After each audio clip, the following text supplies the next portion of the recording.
There wasn't anything unusual about that Thursday, not at first. I had taken the morning off to fix the workshop's busted shelving. By the time I got back to the house, the sun was hitting that late morning angle through the windows, warm and quiet, just how Eliza liked it when she worked from home. She was supposed to be in Seattle, a corporate event for the finance firm she'd been with for 7 years. They held them quarterly dinners, networking mixers, all that high-suit, low-fun stuff. I'd stopped asking for details a long time ago because, honestly, she always looked exhausted just explaining it. The house was quiet when I walked in. I remember tossing my keys on the counter and pulling out the mail, but something was off. It wasn't a sound or a smell, it was a feeling. That kind of static silence where you know something's just waiting. That's when I saw it. Right next to the keys, barely tucked under her lanyard, a folded piece of thermal receipt paper. Normally, I wouldn't care. We're both messy with receipts, grocery store ones lived in our junk drawer for weeks. But this one was different. This one was crisp. Deliberately placed. Almost like it had been put there, then forgotten. I picked it up and unfolded it. Hotel Leclerc. Bellevue. A Thursday night stay. Room 418. Romantic executive suite, Lakeview, king bed. Guest, Eliza M. My heart did that thing where it didn't beat, it lurched. Like the floor moved under me. It didn't make sense. Not just because she was supposed to be in Seattle, but because I knew that hotel. Not an asterisk mately, but enough. We'd looked at it once for a weekend trip and ruled it out because it was too couple-y, she said. Too honeymoonish. I stared at the receipt like maybe I'd read it wrong. Maybe it was old. But then I saw the date. Last Saturday. The same night she told me she was out late hosting a Canadian delegation from their northern branch.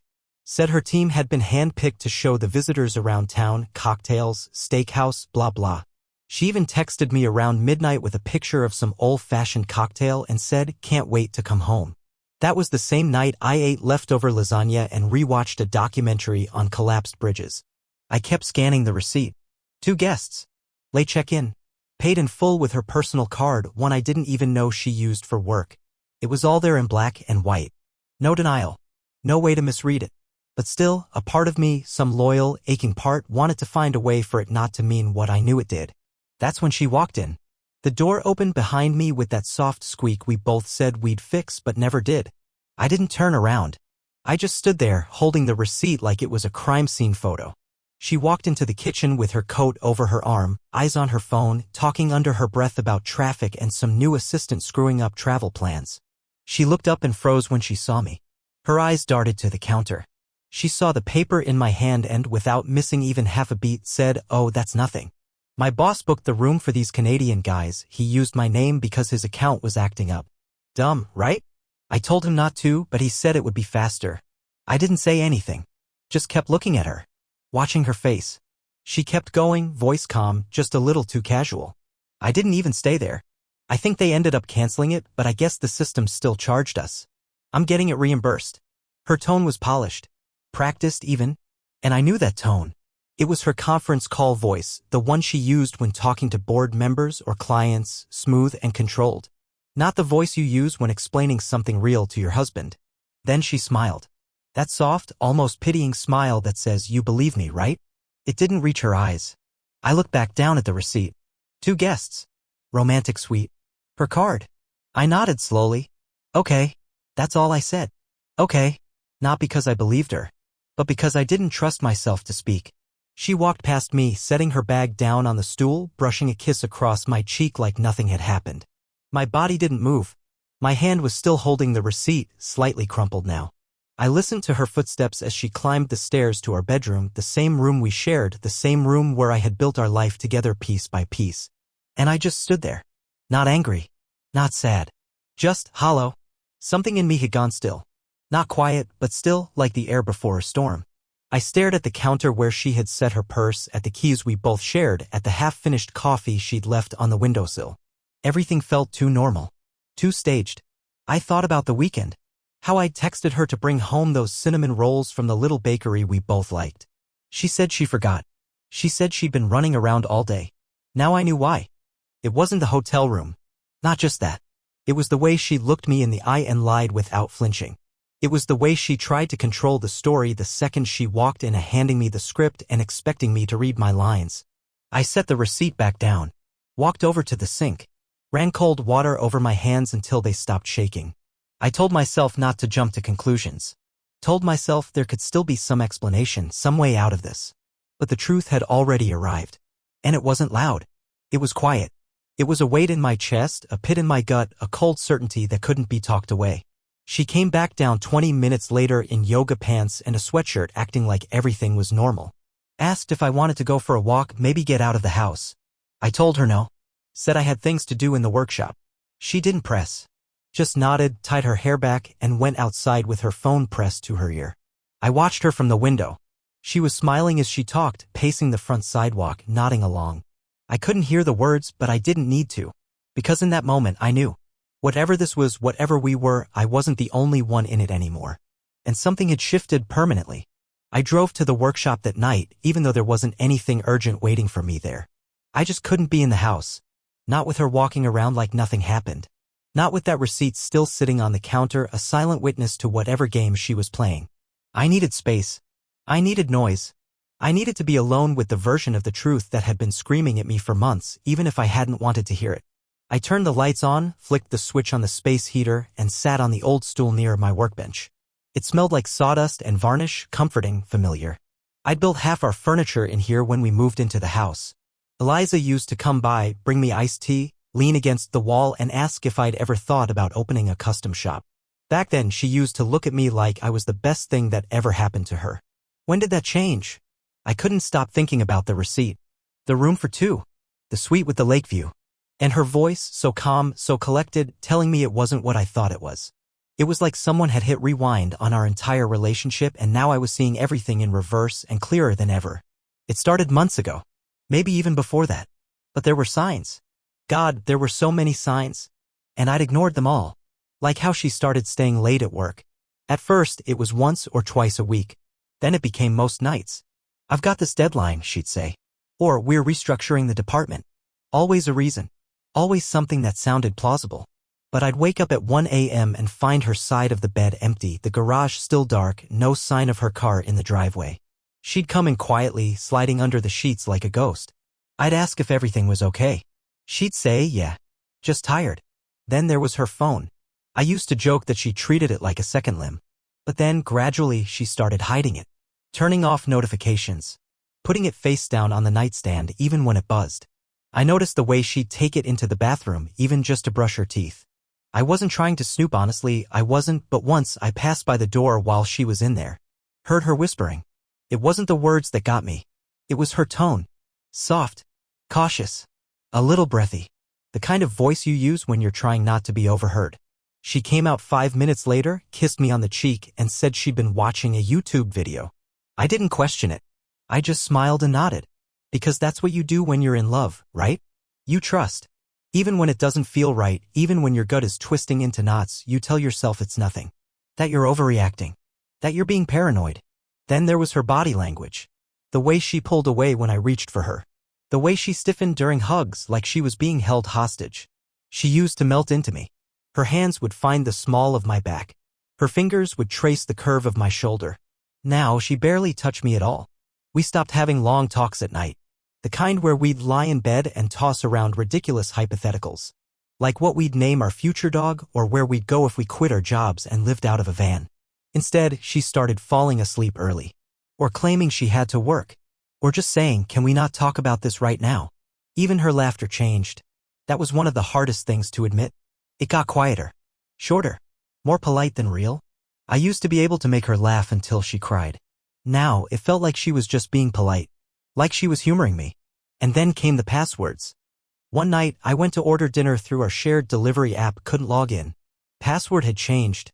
I asked her and she waved it off. Said she was updating all her security settings because of some phishing scam. A week later, the same thing happened with our Hulu account. Then the joint calendar. Then the Dropbox folder where we stored trip photos. She was locking me out of our life, one password at a time. And I let her. I chalked it all up to stress. I told myself she was overwhelmed. That it was the economy, the job, the world going sideways. I convinced myself that couples go through rough patches and this was just a dip in the road. But deep down I knew. I just didn't want to face it. I remember one night, we were at her friend Kara's birthday dinner. The group was loud, drunk, messy in a way that made you feel like you were in a sitcom.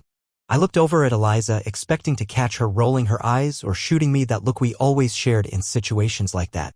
But she wasn't looking at me. She was looking at her phone. Smiling. Not politely, genuinely. Like the way she used to smile at me. I leaned over and asked her what was so funny. She locked the screen and said, "Just work stuff." Boring. I nodded. But I remember how fast she slipped that phone into her purse afterward. Like it had almost betrayed her. The thing is, I wasn't some clueless husband in a rom-com who missed all the signs. I saw them. I just didn't want to believe them. I didn't want to believe that the person I shared a mortgage with, a bed with, a life with could be lying to my face. I tried harder. Started doing more around the house. Left her notes in the morning like I used to. "Knock, I'm dead today. Remember, you're smarter than 90% of the people in that office." I even bought her a new cardigan when I noticed her favorite one had a hole in the sleeve. She thanked me, smiled weakly, and said she loved it. She never wore it. That cardigan sat in the closet with the tag still on it. Now sitting in my workshop, those memories weren't sweet, they were cruel. They were proof of how I tried to patch up something that had already been torn to shreds behind my back. I remember the last time I tried to be an asterisk mate with her. It was a Saturday. Rainy.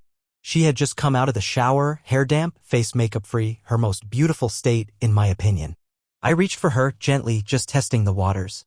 She flinched. Actually flinched. Said she wasn't in the mood. That she had cramps. That she had a headache. That she was behind on emails. I said okay. Then I slept on the couch that night. Not because she asked me to, but because I couldn't handle the silence between us anymore. I thought it was my fault. That maybe I wasn't trying hard enough. That maybe I'd stopped being the man she fell in love with. But now I understood. All those signs, all those cold shoulders and half-truths, they weren't random. They were part of a pattern. A story she was writing without me in it.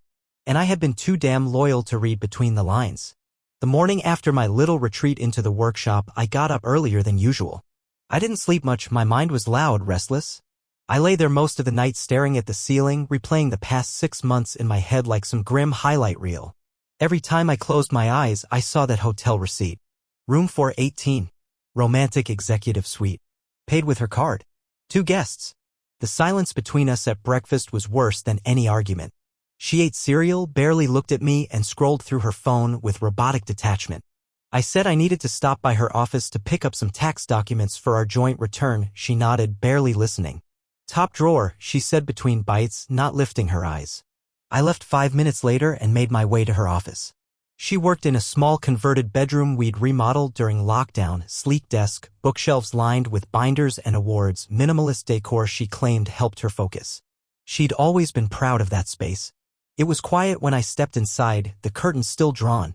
The room smelled faintly of her perfume, some blend of vanilla and clean linen, and it made my stomach tighten. Her tablet was on the desk, face up, screen dark. Probably asleep, I figured. I walked over to her filing cabinet, pulled the drawer, and started flipping through folders. That's when I heard it, a soft ping. The tablet lit up. I looked. Just a reflex, I told myself later. The screen came to life with a notification, new message from Jay, "Thank you for last night." It felt just like old times. Black heart. Time stopped. There it was. Right there on the lock screen. Her little J. Not a full name. Not a work email. Just the kind of coy label people use when they don't want to get caught. I don't know what made me do it. Maybe I was already past caring. Maybe I had nothing left to lose. But I tapped the screen and it opened without a passcode. That part still stings. She never thought to lock me out. Not this time. The message thread opened. My eyes scanned the texts. There weren't a lot, whoever he was, they'd clearly been smart about keeping things minimal. But they'd gotten lazy. Or maybe they thought I'd never look. The last few messages read, "Jay, last night was amazing. You look beautiful in that robe. Eliza, you always say that. But thank you. I needed it. Jay, I know you did. I've missed this. Eliza, me too. Same place next month." Then the photo. It hit me harder than anything else. It was Eliza, sitting cross-legged on a hotel bed. White robe. Hair pulled up in that messy bun she always wore after a shower. She was holding a glass of wine, smiling, not for the camera but for someone behind it. And in the mirror behind her? A man. Shirtless. Face partly obscured. Holding a phone. He wasn't smiling. He was just there. Present. Real. I don't remember how long I stared at that image. Probably minutes. Maybe longer. I zoomed in. Looked at every detail.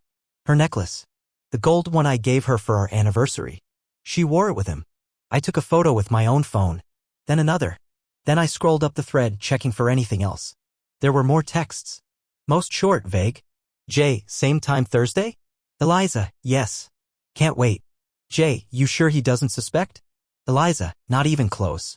He's sweet? Too trusting. That one hit like a punch to the ribs. Too trusting. God. I sat back in her chair, holding my phone like it might catch fire. My hands were shaking and the room felt too small. Too hot. I'd found what I needed. The truth I hadn't wanted now staring me in the face. I copied everything. Took *TS, even emailed a zip folder to myself just in case. I didn't want to confront her, not yet. I didn't want theatrics. I didn't want screaming matches or tears or begging. I just wanted facts. I closed the tablet, placed it back exactly where I'd found it, and quietly left the office. By the time I got back into my truck, my stomach had turned to stone. I couldn't drive. Not yet. So I just sat there, in the driveway, gripping the steering wheel while the engine idled, staring at the mailbox like it held answers. This was it. I wasn't imagining things. I wasn't paranoid. I wasn't insecure or overreacting or reading too much into late nights and missed texts. She was cheating on me. Not just emotionally. Not in the vague, maybe she's pulling away kind of way. No, this was a full-body betrayal. Physical. An asterisk, mate. Documented. I thought back to all the times I'd defended her. To my brother, to her friends, to myself. I remembered a night just a few weeks ago when she came home after midnight and said she'd been stuck on a client call that wouldn't end. I made her tea. She thanked me. Kissed my forehead. Told me I was the best. Meanwhile, she'd been lying. Smiling. Sleeping next to me after being with him. I thought about every conversation we'd had about honesty. About how much she hated liars. I can forgive almost anything, she'd once said, except someone who looks me in the eye and lies. Those words echoed now. Hollow. Hypocritical. I finally pulled away from the driveway and drove. Not home. Not to work. I didn't know where I was going and I didn't care. I just needed to move. To feel something other than this icy, bone-deep ache that had lodged itself in my chest. I ended up at a gas station an hour away. Bought a bottle of water and stood outside by the pump, staring at the sky like it owed me something. The world kept spinning. Cars kept driving. And I was just there, suspended in this strange, surreal space between the life I thought I had and the one I just inherited. A life where I wasn't enough. A life where she wasn't who I thought she was. I thought about calling someone, my brother, maybe? Or a friend. But the words felt too heavy. Too raw. I couldn't bear the pity in their voices. Couldn't stand the awkward silences or the "I'm so sorry, man" that would inevitably come. So I drove back. Quietly. Calmly. When I walked into the house, Eliza was in the kitchen, humming softly, making a smoothie. She smiled at me like nothing was wrong. Hey, babe. You get the tax stuff? I nodded. Yep. Got it. She didn't ask anything else. Didn't notice how stiff I was, how I avoided eye contact, how I walked straight to the bedroom and closed the door behind me. I sat on the edge of the bed, opened my phone, and stared at the photo again. Her smile. The wine glass. The man in the mirror. And I realized something. I wasn't angry. Not yet. Not even heartbroken. What I felt was clarity. Sharp. Cold. Final. The kind of clarity that makes you understand you're not coming back from this. And maybe, just maybe, that was okay. I didn't tell her that night. I didn't scream. Didn't throw the tablet. Didn't wave the receipts and photos in her face demanding answers. Maybe I should have. Maybe a part of me wanted to see her squirm. But what would that change? What could she say that I hadn't already read in her messages? Too trusting. He's sweet? No. I wasn't going to give her that moment, to flip the script, to turn her betrayal into a discussion, a negotiation, a gray area. I'd already spent too long trying to convince myself this was salvageable. But I wasn't her safety net. I wasn't her backup plan. So I made a quiet plan of my own. The next morning, I woke up before her. The sun was still low and soft outside, bleeding through the slats of our bedroom blinds. She stirred next to me, curled up with her back facing mine, breathing slow and steady. She looked peaceful, like someone untouched by consequence. I watched her for a moment. I wanted to feel angry. I wanted to feel something that would keep me from hesitating. But all I felt was distance. Like she was a stranger I'd once known in another life. I got up, dressed quietly, and made coffee. Then I started packing. Not my stuff, hers. It felt mechanical. Deliberate. Like every drawer I opened, every item I folded, was a small reclaiming of myself. Her shoes, her blouses, the bath products that took up 3/4 of our shared cabinet. Her tote bags from weekend getaways. The silk scarf I'd bought her in Savannah 2 years ago. I placed it all gently into boxes. No slamming. No damage. No drama. Just truth. I stacked the boxes in the hallway. 5 in total. A 6th for shoes. One final small one for things that used to mean something: our anniversary journal, birthday cards, a Polaroid of us in front of the lake house we once dreamed of buying. I didn't shred them. I didn't burn them. I just returned them. When I finished, I stood at the edge of the hallway and looked around the house. Our house. But it didn't feel like mine anymore. Not since I'd realized I wasn't really in this marriage. I was orbiting it, quietly being replaced while still showing up like clockwork. I wrote the note next. Just a few words, nothing more. You made your choice. I made mine.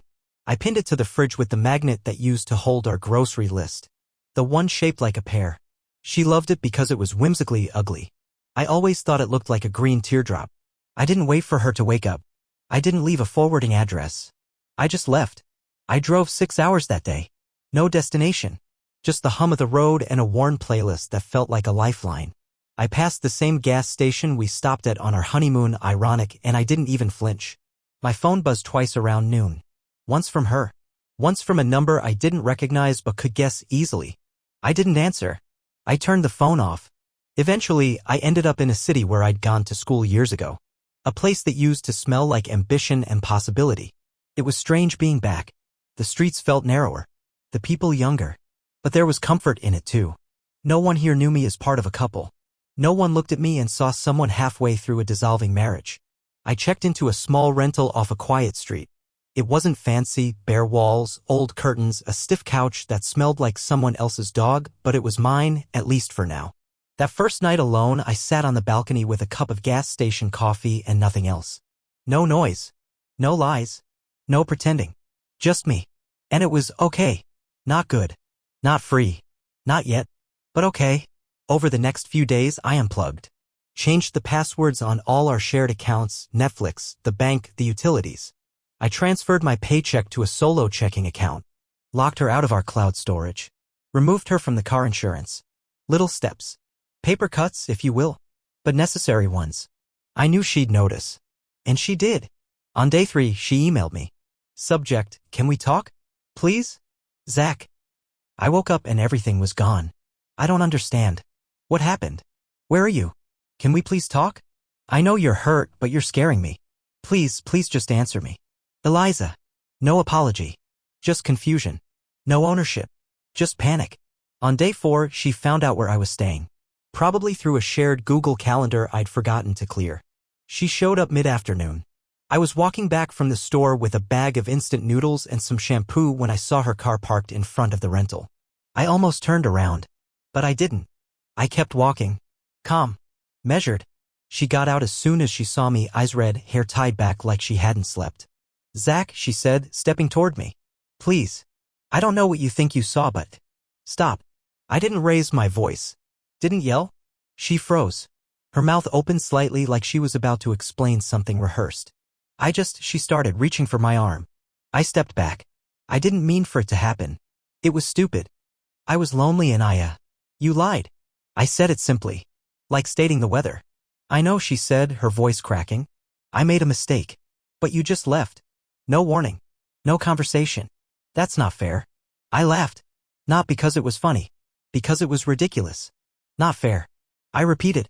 You booked a suite with another man and called me too trusting. You think fairness is what broke us? Tears welled in her eyes. I didn't mean that. I was confused. It was a weak moment. More than one moment, I said. More than one lie. She didn't respond. Her shoulders slumped. Her gaze dropped. And for a second I saw the Eliza I used to know. Or maybe I just wanted to. I was going to tell you, she whispered. No, I said. You were hoping you wouldn't have to. Silence stretched between us like wire. Tight. Sharp. She tried one more time. Can't we just talk? Just try to fix this. I stared at her. Not with hatred. Not even sadness. Just clarity. You're not sorry you cheated, I said. You're sorry I found out. She blinked hard. Swallowed. That was the end. I walked past her, up the steps, into the rental. I didn't slam the door. I didn't say goodbye. I just let it close. I didn't expect her to come back. After she showed up at the rental, cried in the driveway, begged for conversation, I thought that would be it. A last gasp. A final grasp at control. But 2 days later, she returned. This time she knocked. I didn't answer at first. Just stood behind the door, hand on the knob, listening. She knocked again, then once more, softer. Like she knew she was walking on glass. Zach. Her voice barely made it through the wood. I opened the door. She looked smaller. Not physically, Eliza had always carried herself tall, but her posture was different now. Shoulders hunched. Eyes rimmed in red. No makeup. Her lips were chapped. She had a letter in one hand, folded so many times it looked like a worn-out napkin. I know you don't want to see me, she said. But I need to talk. Please. Just 5 minutes. I didn't step aside. But I didn't shut the door either. She took it as permission. I wasn't ready that day, she continued. I panicked. I said things that came out wrong. I waited. She took a breath and looked me dead in the eye like she was auditioning for sincerity. I made a mistake. I betrayed you. I know that. But this doesn't have to be the end. I almost laughed. Doesn't have to be the end? Like this was a disagreement over dinner plans. Zach, she said, stepping closer. What we had, it wasn't fake. You have to believe that. I don't have to believe anything, I said flatly.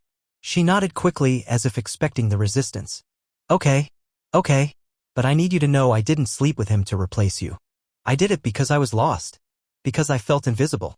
Not because you failed. Because I did. For a brief moment, I almost believed her. Almost. But then she kept talking. I didn't plan for any of this, she said. We just started talking more at work. It was harmless at first. You know how stressful it's been. The layoffs. The merger. I needed someone to talk to. And he saw me. He paid attention. There it was again. That phrase. He saw me. As if my years beside her, through every holiday and sickness and late-night grocery run, were invisible.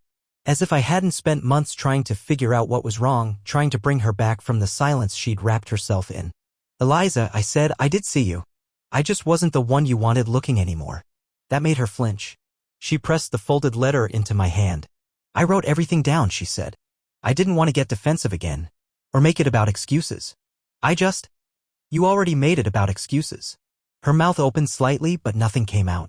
And in that silence, I realized something I hadn't been able to articulate until that moment. She wasn't sorry. She was strategic. Everything she was doing now, showing up, crying, handing me letters, wasn't about remorse. It was about control. Reclaiming it. Wiggling back into my life through the smallest open crack. Because if I forgave her even a little, then the betrayal wouldn't define her anymore. I looked down at the letter in my hand. It had my name written on the front in her handwriting. Soft, curvy. She always looped her Z's like cursive swans.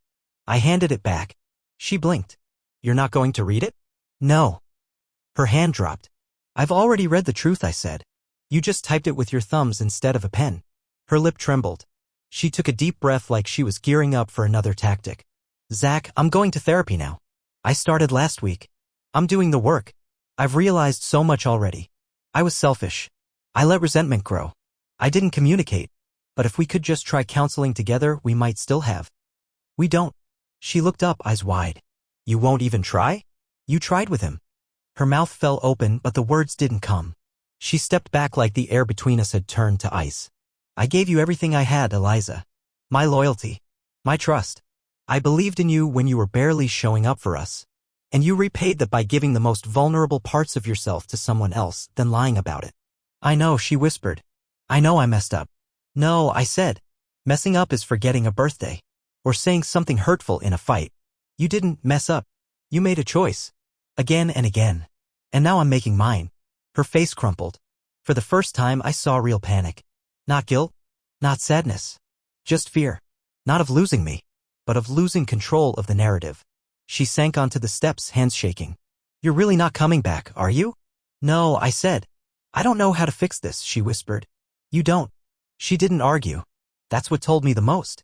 She didn't say please or I love you or any of the phrases you expect from someone desperate to undo what they've done. She just sat there. The woman I used to love. The woman I thought I knew. And for the first time I looked at her without that ache in my chest. I didn't see my wife. I didn't see my partner. I saw someone who had once mattered and who now felt like a guest in my past. I hope therapy helps, I said, stepping back inside. I really do. I closed the door. Not fast. Not dramatically. Just closed it. She stayed on the porch for a while. I heard her through the door, quiet sobs, soft rustling. Then the click of her heels as she finally stood, descended the steps, and walked back to her car. She didn't knock again. And when I looked through the blinds, she was gone. The letter was still on the porch. I left it there. The next morning, it was soaked with dew, crumpled against the welcome mat. I picked it up, tossed it into the trash, and made coffee like it was any other day. Because it was. It was the first day I wasn't someone's second option. I didn't plan to stop. I was just driving somewhere, anywhere, away. The kind of drive where you don't even check the signs, you just follow the road because going forward feels better than standing still. Then I saw it, a little roadside diner with a flickering neon sign and a crooked open hanging in the window. I pulled in without thinking, parked under a tired-looking oak tree, and walked inside. It was empty except for an old man sweeping the porch. He nodded at me on my way in. I nodded back. The place smelled like burnt coffee and overfried food. I sat in the last booth by the window and ordered something I wouldn't touch. I just needed to sit somewhere I didn't have to explain myself. That's when the old man came in. "Mind if I sit?" he asked. I didn't. He didn't say much at first. Just sipped his coffee, wiped his hands on a rag, and glanced out the window. Then he said, "Sometimes the best thing you can do is leave before they break you completely." I don't know why it hit me so hard. Maybe because no one had said anything like that before. Not friends. Not family. Everyone just asked, "Are you okay?" But this stranger, he saw it. Not the drama. Not the betrayal. The damage. He stood after a minute, left cash on the counter, and tipped his cap. "Don't stay where you're not seen, son." And just like that, he walked out. He'll never know what that moment did for me. I called my younger brother later that day. We hadn't talked in years, nothing dramatic, just life happening too fast. He picked up on the second ring. "Zach," he said, surprised. "You okay?" I didn't explain. Just said, "I need a place to clear my head." He didn't ask questions. Didn't dig. Just said, "Come by. I'll make coffee." That evening, we sat on his porch, 2 mugs between us, silence filling in the words we didn't say. And for the first time in a long time, I didn't feel like the man someone walked away from. I felt like someone coming back to life.